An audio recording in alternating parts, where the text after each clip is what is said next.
Everything is in place for the toppling of governments.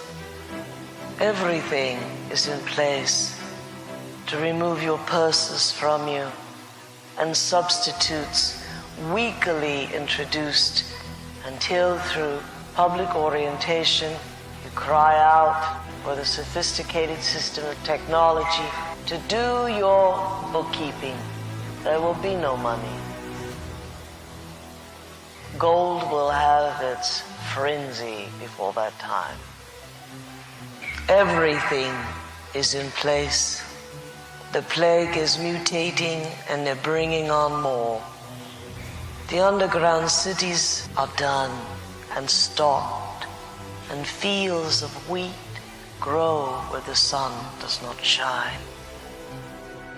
The President's proposed budget is $6.9 trillion. That's up from $6.4 trillion. So it's a proposed $500 billion increase.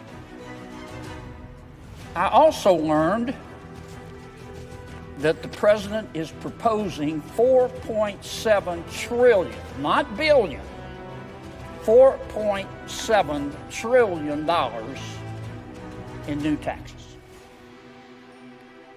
Takes my breath away. $4.7 trillion. We're going to run out of digits.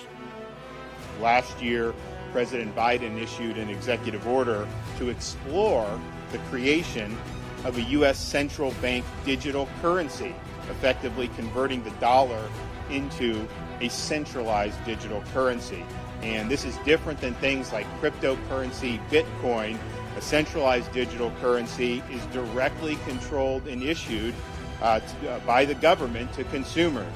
And it provides the government with a direct view of all consumer activities. But as we've come to learn, any way they can get into society to exercise their agenda, they will do it. So what the central bank digital currency is all about is surveilling Americans and controlling behavior of Americans.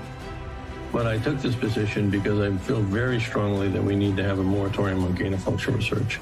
I told you that the great pandemic is coming. I think it's going to come not from spillover. It's going to come from gain-of-function research or intentional bioterrorism, right? It's going to be a bird flu virus that is manipulated to be able to transmit human to human, very similar to what we saw with the COVID. You know, in 2014, that laboratory published that they finally learned how to take their COVID virus and have it bind to the ACE2 receptor in humanized mice, and therefore it could go human to human. I mean, they did the experiments, they published them in 2014.